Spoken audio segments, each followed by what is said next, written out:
Alrighty, everyone. Welcome back to DSP versus the Internet. This is now part 5 of episode 4 for March 4th, 2023. Again, thanks for watching. I hope that you're enjoying the show.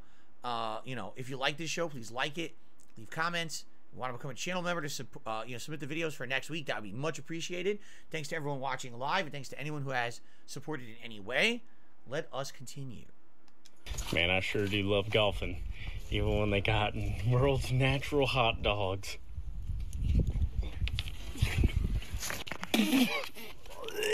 What the fuck? He bit the dog tail, and then it like exploded in his mouth. Did you see that? Because I don't know what that's made of. It's a plant, but it like exploded. That looked nasty. Oh, cat tail, not dog tail. Excuse me. It's called a cat tail. That was nasty.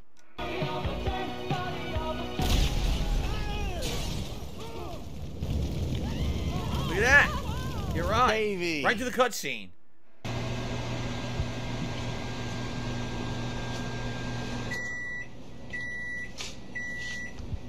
Hello? Okay, I need you to stop. Okay, that's Cat enough. crack. That's less self-control. Just take it away. Please. Oh my god. That's not good because the cat's gonna get like real messed up if it eats too much of that. Can we? Oh my god.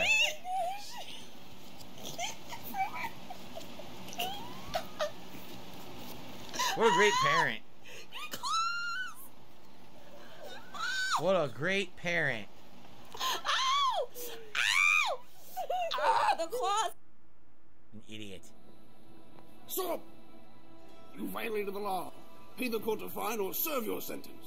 Your stolen goods are now forfeit. Then pay with your blood. Oblivion. Yeah, he runs away.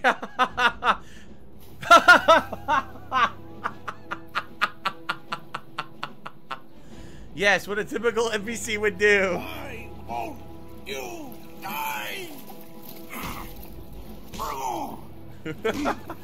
That was funny. No, that was actually good. I like that. That was well What is done. it, citizen? If you've Another got to one. travel by the 9 divines, stay on the roads. It's the Daedra, you see. By the 9 divines! Assault! Assault! You elves are all the same. All flash and no fear! Stop! You violated the law. You know, you've been doing my voice for far too long. Oh, it's the real voice actor. I don't just do the Imperial Guard, you know. I also do Sheogorath, Daedric Prince of Madness, and there will be consequences. Wabbajack! You shouldn't ought to done that. Ta-ta. Alrighty then. Hold on. What the fuck? Hold on. What is this? This is from America's Funniest Home Videos. It says AFV. You guys can't see it because my logo is blocking it. This is from America's Funniest Home Videos. So, a kid is stacking a bunch of bricks. There's newspaper around for some reason. Someone is recording this with a phone who looks like a parent or adult. So, what are they stacking it on? I can't tell what that is. I can't even see. I mean, it's so very blurry quality. I guess we're about to find out. Something's about to happen. This is gonna make a mess. Go ahead, King. This is gonna make a mess. Easy.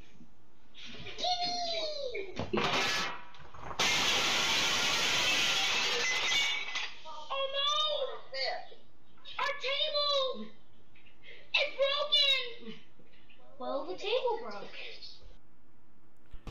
What did you think would happen?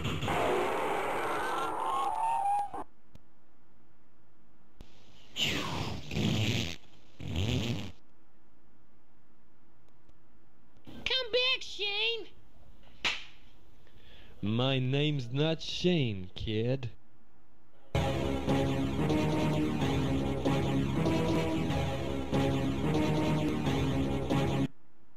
embarrassed because I've been talking to you over the years, and like a lot of people, I say, here he comes, Willem Dafoe, and then I saw this old... I have no idea. Now, we're watching a Conan clip. I love Conan O'Brien. I think he's very funny, but I don't know what's going to happen here. I don't know if we're going to get in trouble for watching this or not. I have to keep an eye on the stream. If it says we have to skip it, we have to skip it. But let's see. Tape, and I believe the year is, I think it's 1975 or 76, 1975. And it's a tape of you as a young acting student, and you're saying your last name. And take a look. In the matter of the legal inquiry into the mental condition of John Kishline, Eric Schneider, William Dafoe. Dafoe? Is that how he says his name?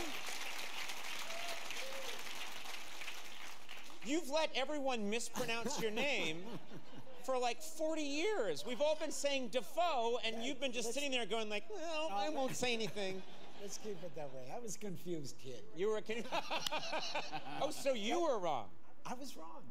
Half of my family pronounced it Defoe. The other half pronounced it Defoe. Oh. I found that, like, when you'd go to the dentist or something, you'd check in and say William Defoe. William Defoe, they'd say, okay, Dave. Oh, okay. So you had to get rid of that. Flowed better, and in the end, when I became an actor, it's nicer sounding.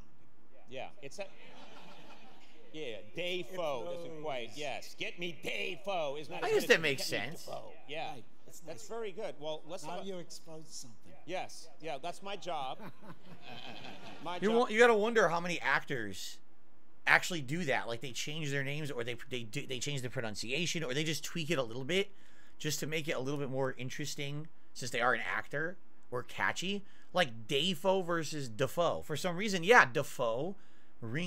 It's more catchy. Defoe, William Defoe versus, Willem Dafoe. Yeah, definitely Defoe is better. Willem Dafoe. Okay. Anyway, I didn't know that. Hey guys, welcome back again to Ken Tamplin Vocal Academy, where the proof continues to still be in the actual singing. We got a lot of requests for this one. Chad from Nickelback, the song is How You Remind Me. We actually got quite a few requests to not do it, but the ones asking us to do it far outweighed that, so we're gonna do it first. Request to talk not about do it. After. Let's rock. Never made it as a wise man, couldn't cut it as a poor man stealing, tried to living like a blind man, I'm sick aside with a sense of feeling. This is how you remind me. This is Dad Rock. This is Dad how Rock. You remind me of what I really am. This is how you remind me of what I really am. It's not like you to say sorry. You know what's funny? It's kind of better than the original song, because if you listen to the original Nickelback song, it's literally all like studio fucked with, while his voice was not. But of course I like my steak medium rare, but it doesn't always come out perfectly evenly. Sometimes the steak has a thick part and a thin part. Sometimes, I don't know, maybe I'm just not the world's greatest cooker of steak. Crazy idea. So when I make it, I always try to tack toward it being a little bit too rare. I'd really rather have one little part of it be rare and the rest of it be perfectly medium rare than one little part of it be medium rare and the rest of it be medium. Because who eats their steak medium? I'm sorry, I don't mean to judge you. But what makes this rare piece of steak totally safe to eat when it's quite dangerous to eat a rare chicken breast or maybe even a rare hamburger? Well, I think I know it's bacteria. The bacteria that's in beef is different than the bacteria that's in chicken, because they're two different animals. And if I remember correctly, in beef there is risk. There's always risk, but in beef, as long as you cook the outer layer, I'm trying to remember from learning about this over the years, as long as you cook the outer layer of beef, you're pretty safe. Like, you can even eat raw beef as long as it's prepared properly and clean. As opposed to chicken, I guess chickens have a high potential to have certain bacteria in their bodies, and that bacteria is very dangerous to humans. So whatever's in the red meat is not as dangerous than what's in raw chicken. I believe that's what the answer is going to be. Let's see if I'm correct or not. Well, let's head to the Center for Food Safety at the University of Georgia and talk to its director, Dr. Francisco Diaz-Gonzalez. When the muscle has been intact, let's say in a piece of red meat, the contamination might be at the surface. So if, as long as it's been perfectly cooked on the surface, then it most likely is going to be safe to consume. And if you want to understand why that's the case, you got to think through some kind of gruesome stuff. A lot of the bugs in beef that can make you sick, like E. coli, they don't really live in the muscle itself. They live in, let's just say, the animal's digestive system. Okay. You could also have that other makes sense. pathogenic So if bacteria. you're not eating the intestines, you're okay. If you're eating the actual chunks of meat, which is consistent of the muscle, then you're fine. Bacteria such as salmonella that could also be carried by cattle in their intestinal tract, and eventually when the animal is slaughtered, the carcass could get contaminated, and it could still be in the surface, but if you cook it well, then you won't have any problems. That's why the equation with ground beef is totally different. The outside part of the meat that might have been exposed to those gut germs in the slaughterhouse has been mixed in with all of the other parts of the meat. The outside is on the inside. Salmonella and E. coli can be particularly heat resistant, so that's why the expert advice is to cook ground beef to 160 degrees Fahrenheit. I did not know that. Okay.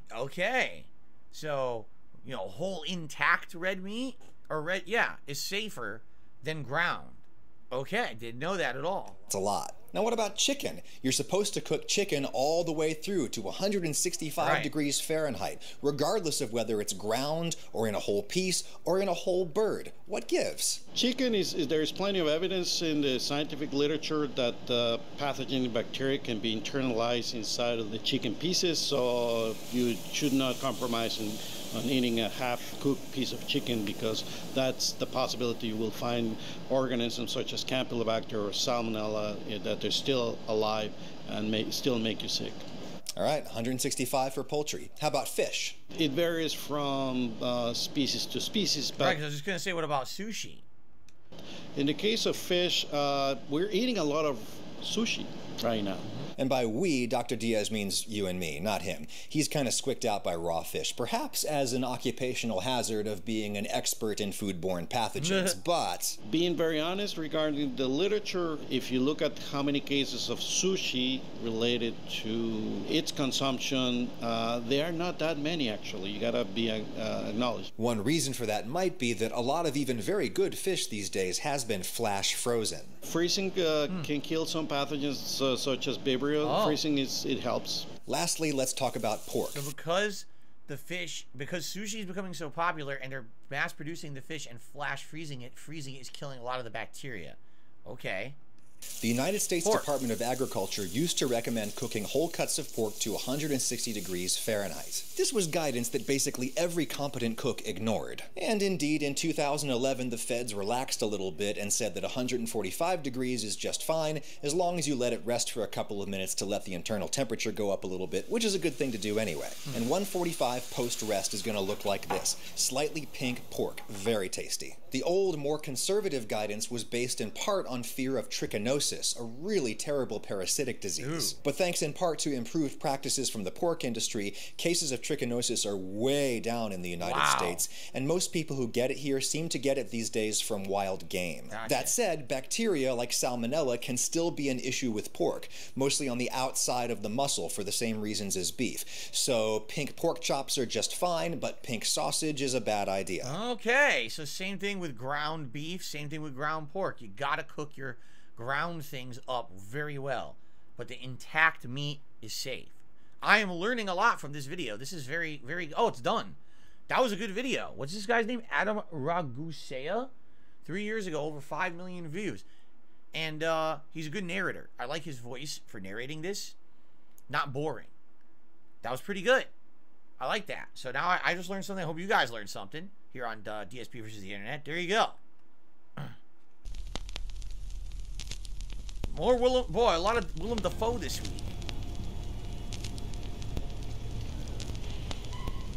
I have gaps. I have gaps in my teeth. Good for you. People have suggested that I fix them, but I like my gaps. As my father used to say, son, your teeth are air-cooled. Gaps are openness, possibility, room to savor. I think my take on this, Do I think he would play a good Joker? Yes, but I don't think he even needs the over-the-top makeup. Like, he doesn't need to have the face paint to stretch his mouth out, because he already has that grin, that almost demented grin when he does it. He's like, haha, his eyes too. Like, I don't really think he needs the makeup at all. Seriously, he doesn't. Like, he could play that character and fit the character. Even his facial structure is very similar to the way they used to draw the Joker in the comic books. The elongated, more longer head and the chin, the protruding chin, is very close to how he used to be drawn. So he could be a good Joker, but I don't know. Like, I guess maybe it's, we've missed the opportunity because we got a million other Jokers, and it seems like they're going younger with the Joker. No, right? Every time there's a new iteration of the Joker, they're going younger and younger rather than older. So I don't know.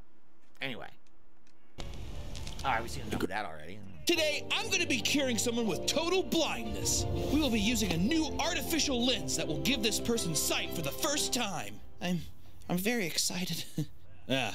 Remove the swabs.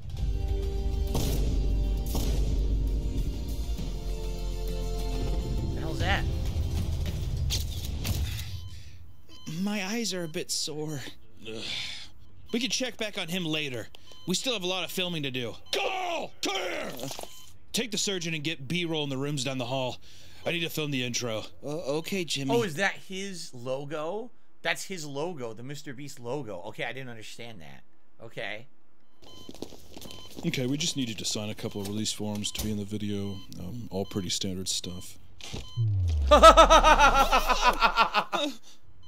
Is everything okay? Yes, I'm sorry. This whole experience has been very emotional for me. Please sign here. Oh my God. Wait a minute. This is very reminiscent of something that I've seen before. Did this guy used to do stuff on like Cartoon Network and shit? I swear I've seen this animation style and this humor style before. I swear I have. It's very familiar to me. But maybe I'm misremembering. But man, it seems so familiar. Are you sure everything's okay?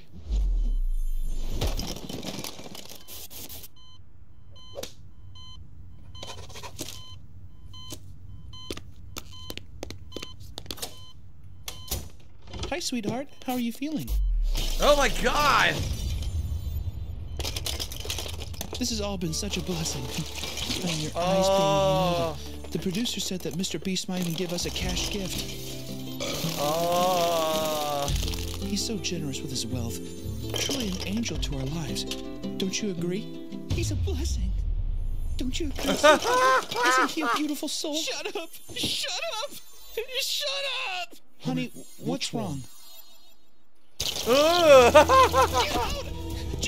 leave me alone! Leave me alone! Here, have $10,000. Is he up? Is he able to see? Okay, get the cameras ready. I think there's something wrong. He doesn't seem like himself. Hey! Open the door! He locked the door. God damn it. Sweetheart, are you okay? Subscribe to Mr. Beast! Subscribe! Subscribe to Mr. Beast! Whoa! We have to film him! He's an angel, sweetheart. We have to film him, get him! More than we could ever need. Oh, Jimmy, look, I'm getting a shot for you. Look at this. Wow. Subscribe to Mr. Beast.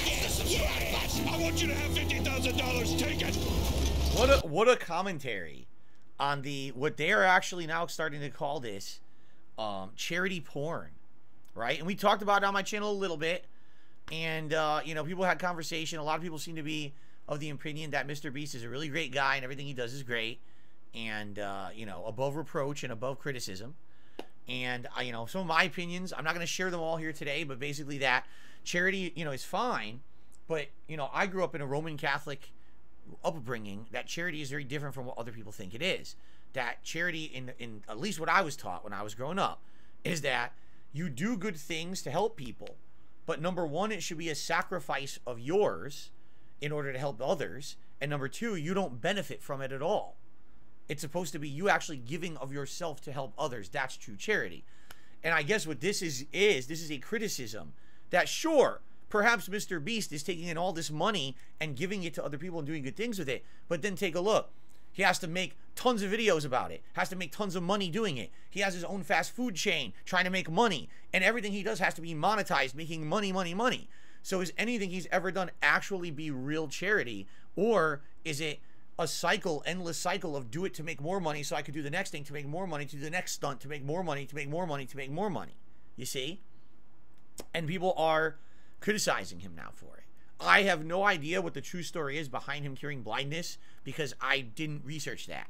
All I'm doing is reading it as of from this video. That's what I think this is. This is a strong, harsh criticism of, sure, maybe he did something good, but then look at everything that comes with it.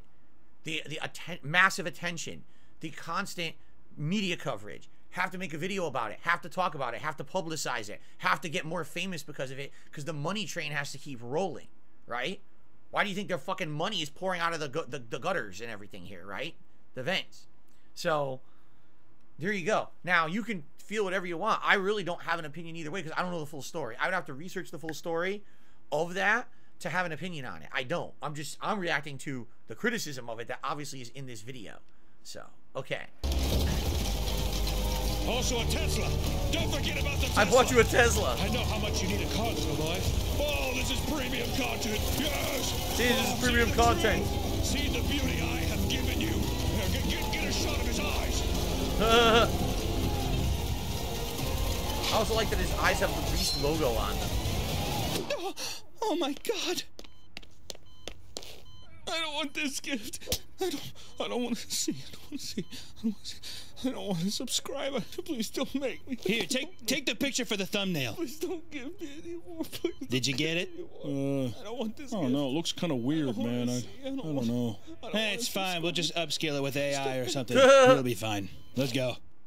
Wow.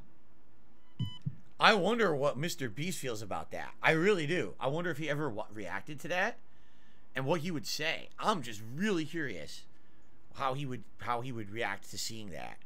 And if what are his answers to the criticisms against him, right? Like, what exactly would he say? Like, isn't it funny, Mr. Beast, that you do all these good things, but you always have to publicize, you always have to make the video so someone will subscribe to your channel and continue the cycle of you being successful, right? Because, again, true charity, you are sacrificing something of yourself and you're not doing it for personal gain. That's charity I was taught. I'm not saying what he's doing is bad at all. If he's curing blindness for someone who says 1,000 people, good for him, I guess, right? But you get to the point where it's like, okay, but also he's making out. Do you not see that? Like, and that's kind of the point I think some people are now starting to make, right? Is that, yeah, this is him getting himself over by doing the good deed, but then he also is profiting on top of everything, right?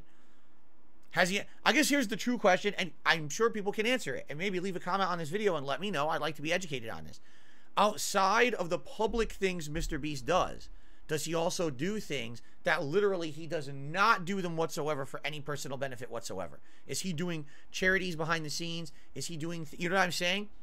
Is there anything he's doing and he's not, then has to make a bunch of videos on top of it and has to fucking publicize it? If that's the case, then that's great.